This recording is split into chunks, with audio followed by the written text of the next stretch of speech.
Le petit bond en avant aujourd'hui à la COP28, ce sont les 118 pays qui se sont engagés à renforcer leur politique énergétique sur le renouvelable.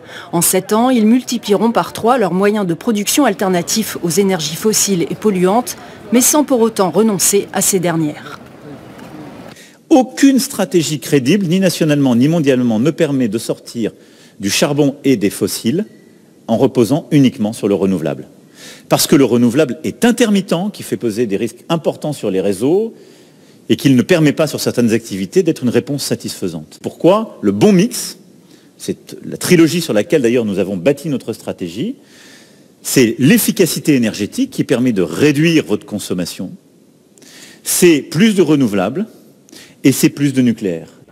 La production d'énergie renouvelable s'élève aujourd'hui à 3400 gigawatts par an, soit près de 12% de la production mondiale. Selon les engagements pris à la COP, elle devra atteindre 11 000 gigawatts à l'horizon 2030. Pour ce faire, un effort colossal d'investissement devra être mis en œuvre à l'échelle mondiale.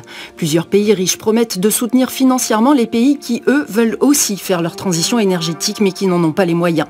L'Union européenne investira 2,3 milliards d'euros pour soutenir cette transition à la fois en Europe et dans le monde. Mais des petits pays très durement affectés par le changement climatique demandent eux un engagement bien plus radical, comme l'a formulé le Premier ministre de l'archipel Antigua et Barbuda dans les Caraïbes. C'est un monde où les conglomérats pétroliers et gaziers, protégés par le pouvoir des nations riches, continuent d'engranger des profits astronomiques, alors que la survie de nations comme la nôtre est en jeu. Nous soutenons fermement un traité de non-prolifération des combustibles fossiles.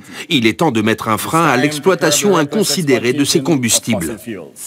Une proposition de traité qui ne fait définitivement pas partie des objectifs des poids lourds de cette COP28, mais qui souligne une fois encore l'urgence d'un abandon des énergies fossiles pour les pays les plus impactés.